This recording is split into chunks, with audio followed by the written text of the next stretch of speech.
Hi, I am Muniza Riaz. Welcome to Glitz Vision USA. तो बात करेंगे जेंटलमैन की एपिसोड नंबर 5 की, जो काफ़ी अच्छी थी, मुझे बहुत ज़्यादा पसंद आई। कॉमेडी भी आपको देखने मिलेगी जो कि है वहाँ, क्योंकि उन लोगों का जिस तरह से जन्नब से इंटरेक्शन है, जन्नब से मिलने की एक्साइटमेंट है, वो सब हमें देखने मिली है। और इसके अलावा जो जन्नब के साथ उनका टॉक शो था जिसमें वो बात करने गए हैं, जन्नब उनसे बात करना चाह रही हैं, उनसे जानना चाह रही हैं कि किस तरह से ये रोका जा सकता है, ये गुंडा जो गिरी है, ये गुंडागर्दी जो है, ये कैसे इसमें चेंज ला सकते हैं, कैसे बदल सकते हैं, कैसे रोका जा सकता है।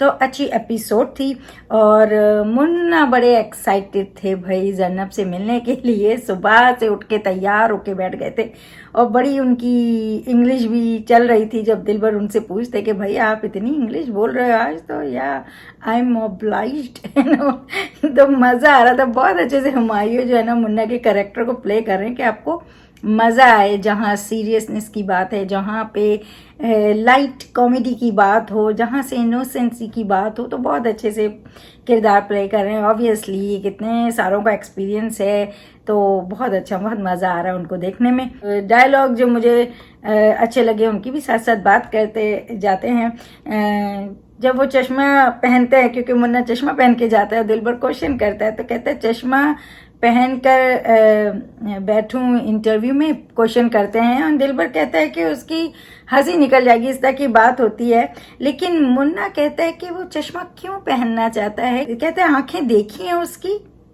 आंखें नहीं है वो, जिन सैफ मुल्क हैं वो आदमी को देखे तो देखा नहीं जाता है। मतलब कि जन्नब जब उन्हें देखती, कोई दूसरा जन्नब को देख रहा है तो देख सकता है, लेकिन जब जन्नब देखती है ना तो फिर आप पलट के उसे नहीं देख सकते हैं। इस तरह की बात करते हैं। काफ़ी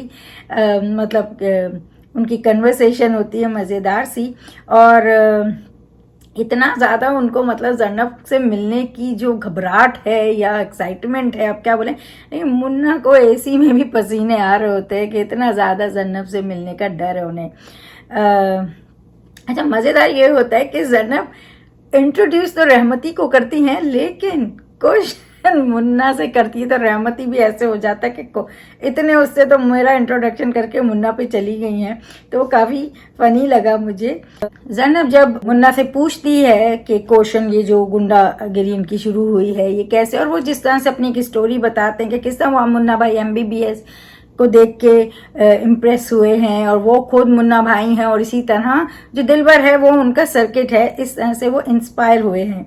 तो उस पर मुन्ना को कहती हैं जन्नब के मुन्ना भाई जो थे वो लोगों से प्यार करते थे, वो केयर करते थे, इस तरह के डॉक्टर बने थे। एंड मुन्ना उन्हें कहता है कि मैं भी बहुत प्यार करता हूँ और बहुत तड़पता हूँ जन्नब जी। तो वो अपने दिल की बात जिस तरह से कहते हैं, एक पल को जन्नब भी घबरा जाती है, क्योंकि बहुत ज़्यादा भाई मुन्ना भाई जो इतने बड़े गुंडागर्दी करते फिरते हैं, वो इतनी सीरियस बात कर रहे हैं और जन्नब को मतलब एक सिक्सर ही मार देते हैं। तो वो ऐसे उसमें कश्मकश में उन्हें छोड़ देते कि ये गुंडा मतलब इतना शरीफ और इतनी अच्छी बातें। तो ऐसी ही कन्वर्सेशन थी, मुझे ज़्यादा मज़ा आया। तो इस पर बात करते जाएंगे। किसी क्वेश्चन का जवाब नहीं देते हैं। जब उनसे कोई क्वेश्चन किया जाता है रहमती से, बड़े घुमाते हैं, बड़े उनको इधर उधर घुमा रहे होते हैं बातों बातों में, चीज़ों में, और जवाब देने में सीधा जवाब तो कोई एक नहीं कि एक क्वेश्चन का सीधा जवाब दिया जाए।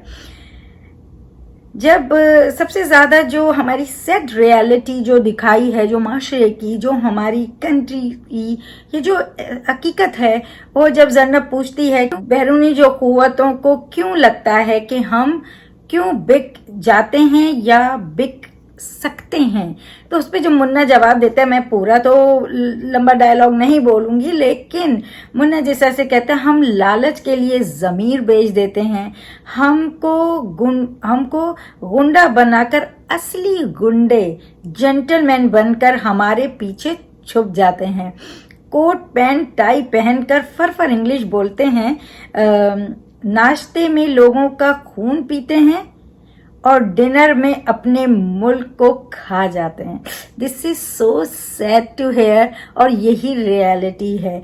जो लोग आपके अराउंड घूम रहे हैं, जो आपको लग रहे हैं ये गुंडे हैं, नहीं, उन्हें कोई ऊपर की ताकतें गुंडा बनाती हैं, मजबूर करती हैं इतना कि वो बन जाते हैं। हर कोई शौक से नहीं बनता है, और जिस तरह से वो अपनी स्टोरी भी बताते हैं तो ज़ैनब बहुत ज़्यादा इससे इंस्पायर होती है, बहुत उनके जवाब से, और बहुत ज़्यादा सही बोला है जो कि रियलिटी है। तो मुझे बड़ा एक फनी वो लगता है कि मौसम को बीच में तो बिठाया हुआ है, जो मौसम गुंडे हैं, तीसरे गुंडे को जो बुलाया था। एक तरफ रहमती है, एक तरफ मौसम है, एक तरफ मुन्ना है, लेकिन जब जन्नब मौसम से बात करने जाए तो मुन्ना फौरन ही कट कर देते हैं, इससे क्या पूछ रहे हो, इसको कुछ नहीं आता। तो वो बड़ा फनी था, उसको कुछ बोलने नहीं दिया, एक बात का जवाब सही से देने नहीं दिया। तो बड़ा ही इंटरेस्टिंग था। जहां ये फन मोमेंट्स भी मिलेंगे, वहां ये कन्वर्सेशन भी, जब आप एपिसोड देखेंगे आपको बहुत अच्छी लगेगी। ये पूरा जो चंक था ना, जो पूरा इंटरव्यू वाला पार्ट था, मुझे बहुत मजा आया। जहां आप लाइट बेस पे देखोगे तो आपको इंटरेस्टिंग लगेगा, लेकिन आप बहुत इनकी गहराइयों को समझोगे, वो डायलॉग्स को समझोगे, वो बातों को समझोगे, तो आपको लगेगा कि हाँ, कितनी गहरी बात कह रहे हैं। तो बहुत मजा आया और बहुत अच्छी राइटिंग थी। जब पर्सनल क्वेश्चन करती है ज़ैनब रहमती से, तो रहमती कहता है कि पर्सनल क्वेश्चन नहीं पूछे, का जवाब मैं प्राइवेटली दूंगा आपको, यहाँ नहीं दूंगा।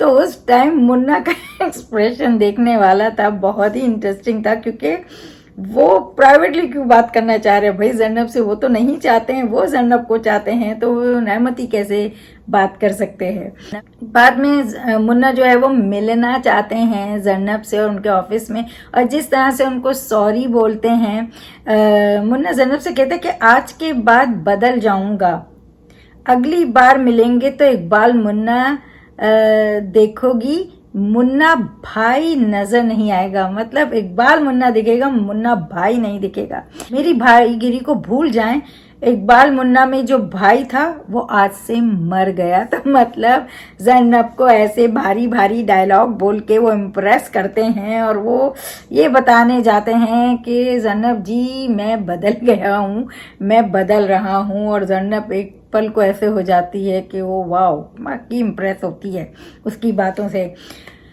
हमने ये पहले एपिसोड में भी, पहले लास्ट रिव्यू में भी बताया था कि किस तरह से फारिस एक अलग ही प्लान कर रहा है, जब से उसे पता चला कि ज़ैनब ने इन लोगों को, गुंडों को बुलाया है अपने टॉक शो के लिए अपने स्टूडियो में।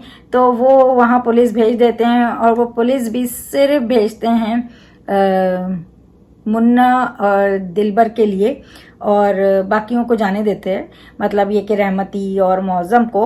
और अब देखते हैं कि ये कैसे होगा।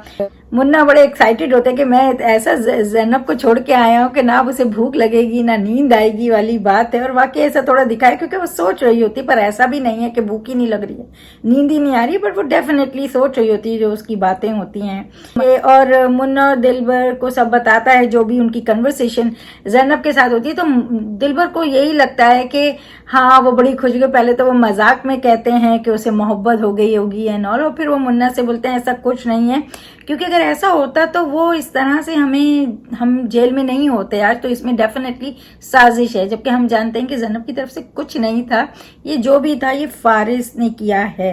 और मगर मुन्ना मानता नहीं है, उसे नहीं लगता है, जो कि बात सही है, ज़ैनब ने तो ये ऐसा कुछ प्लान ही नहीं किया था। तो उसका यकीन जो है ज़ैनब पे बहुत सही था। और ये एक मुझे बात थोड़ी सी लगी है, क्या पता ये आगे जाके हमको इसका कुछ झोल दिख सकता है, या ये सीधी बात भी हो सकती है। फारिस 1 करोड़ ज़ैनब के अकाउंट में ट्रांसफ़र करते हैं, और ज़ैनब जब क्वेश्चन करती है तो फिर वो बोलते हैं वो ज़मीन बेची है तो उसके पैसे हैं। पर कहीं ऐसा ना हो कि कल को ये ज़ैनब को ही किसी उसमें ट्रैप हो। ज़ैनब ना, मैं नहीं कह रही कि फारिस करेगा, बट कहीं ऐसी बात ना हो। आई होप सो ये सीधा सीधा मामला ही रहे, क्योंकि हम इतने ऐसे ड्रामे देखते हैं, ऐसी मूवीज देखते हैं कि हमको लगता है हर चीज़ में कोई साजिश ना हो। मिफ्रा बड़ा ही इंटरेस्ट दिखा रही हैं, मिफ्रा को बड़ा ही कंट्रोलिंग दिखाया है, क्योंकि आगे हमने प्रीकेप में भी देखा कि किस तरह से वो एक तरह से लगी हुई हैं पीछे फारिस के कि मोहब्बत है क्या सिर्फ मंगनी होने से या ये होने से वो होने से। तो मुझे लग रहा है कि वो कुछ तो, या तो वो चाहती है कि वो पहले कुछ बने या कुछ उसका जो सपना है वो जिए, ना कि शादी करे, और कहीं ना कहीं उन्हें उनका ही इंटरेस्ट दिखता है। मुन्ना को रहमती की बातें याद आती हैं, जो पहले वो जब जाते हैं उनके घर पे और वो कन्वर्सेशन, तो वो याद करते हैं और दिलबर से कहते हैं कि भाई अच्छा आदमी नहीं है और हम भी अच्छा नहीं हैं। मतलब कोई ऐसी कन्वर्सेशन जो वो सुनते हैं और उन्हें लगता है कि कुछ तो पीछे से हो रहा है, ऐसा नहीं है जो हम सामने सामने दिख रहे हैं वैसी वाली बात नहीं है, पीछे कोई तो बड़ी साजिश, कोई तो बड़ा काम चल रहा है। तो ऐसा देखने को मिला। मुझे तो एपिसोड बहुत मज़ा आया। सबसे ज़्यादा जो इंटरव्यू वाला पार्ट था वो बहुत ज़्यादा मेरे लिए फेवरेट था, और बाकी एपिसोड भी अच्छी रही। जिस तरह के मुन्ना के जो कोशिश है ज़रनब को इम्प्रेस करने की वो दिखी है, और फिर किस तरह से ये साजिश का शिकार हुए हैं फारिस की। तो एनीवेज, अगर आपको मेरा छोटा सा ये रिव्यू अच्छा लगा हो तो वीडियो को लाइक करें, चैनल को सब्सक्राइब करें और बेल आइकन को क्लिक करके रखें, ताकि नेक्स्ट टाइम जब हम वीडियो अपलोड करें तो आपको नोटिफिकेशन आ जाए। और देखते रहें gentleman on green TV entertainment channel, और एवरी संडे एट 8 PM। और अपना बहुत ख्याल रखें और ज़रूर देखिएगा, एपिसोड बहुत इंटरेस्टिंग है। Take care, bye bye.